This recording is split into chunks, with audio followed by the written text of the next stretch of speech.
क्या كان بسم الله الرحمن الرحيم الحمد لله رب العالمين والصلاة والسلام على سيد الأنبياء والمرسلين وعلى آله وصحبه وآل بيته أجمعين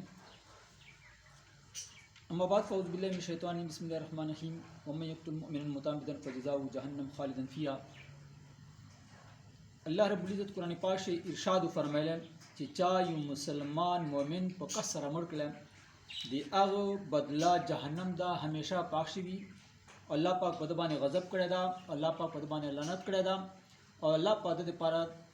لوی چې کوم دی عذاب تیار کړی دا قاتل لپاره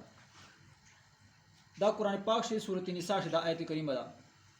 اوس د نبی علیہ الصلوۃ والسلام چې احادیث مبارکه دی الترغیب و ترغیب په دریم جلد صفحه 203 باندې احادیث مبارکه دي حضرت ابو موسی رضی الله تعالی عنہ صحابی د نبی علیہ الصلوۃ والسلام فرمایل مفهوم دا ده چې وخت ابلیس صبر کی خپل لشکر ولږي او ورته وایي چې نن کم شیطان یو مسلمان ذلیل کړل نو اخته بزو تاج پر سر کام نو چې وخت دا شیطانان واپس راشي نو شیطان ورته وایي چې یو مسلمان سره لګیام تر دې د پوره طلق امراته چې خپل شی ته طلاق ورکړ شیطان ورته وایي چې قریب دا بل واده کی بیا بل شیطان راځي او ورته وایي چې یو مسلمان سره لګیام حتی کوالده چې د مور خپلار نافرمانی وکړه نو شیطان ورته وایي چې کېدیا سیدا مور خپلار تر شو کی بیا یو دریم شیطان راځي او ورته وایي چې یو مسلمان سره لګیام تر دې د پوره چې دو شرک وکړل نو شیطان ته انت ها تا شکار وکړل بیا یو چلارم راځي او ورته وایي چې یو مسلمان سره لګیام تر دې د پوره حتی قتل چې دوی قتل وکړ فیقول شیطان ته انت وتته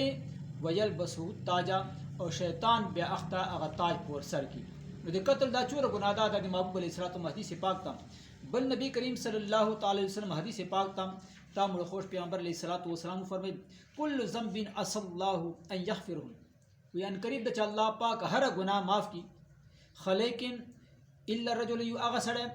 يموت کافرن چې دا په کفر حالت شمړي نو نبی علیہ السلام فرمایي چې الله پاک دانه بخشي او بل هغه سره یقتل مؤمنا متعمدا چې بل مسلمان په قصر قتل کی دا دوه کسان الله پاک دا نه معافي چې یو کافر مړي کوم سره او کوم مسلمان قتل کی قاتل نه معافي نو نبی کریم صلی الله تعالی علیہ وسلم یو بل حدیث پاک تا حضرت عبداللہ ابن عباس رضی اللہ تعالی عنہما روایت تا او عبداللہ ابن مسعود رضی اللہ تعالی عنہ فرمائی چې نبی علیہ الصلوۃ والسلام ارشاد فرمایله مفهوم د حدیث پاک دا چې قیامت پر ورځ باندې با مقتول ان هغه مړه خپل قاتل به تر لاس نه نیولې وي او دغه مړی لرغونه به ویني بهږي الله په دربار شي برېسي او ورتوای به یا رب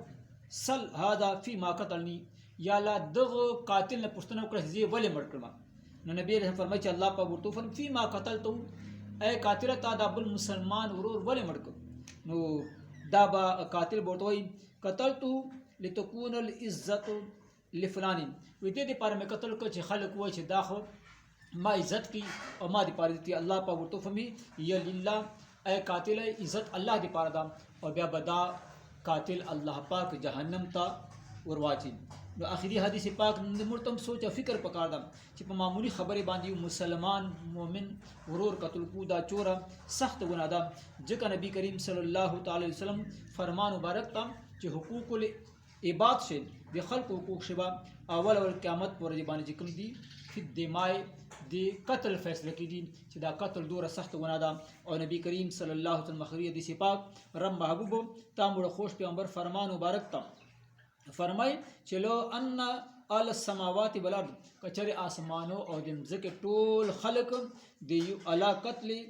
مسلمین دی مسلمان په قتل شي جمع سي نو لقبهم الله جميعا على وجوههم في النار نو الله پاک لقبهم الله پاک ټول اسمانو او د مزکه ټول مخلوق الله پاک په سرلګ باندې دوزخ ورته چې کوم راچی نو مرتم سوچ او فکر پکار دم چې دانه چې په معمولی خبره باندې یو مسلمان مړ کې مسلمان قتل کې دا ډیر سخت جرم ده او د قاتل رب محبوب فرمان مبارک تم چې چا یو مسلمان قتل کړ من قتل مؤمن مسلمان قتل کو او بیا دا په قتل باندې خوږیږي نو الله پاک د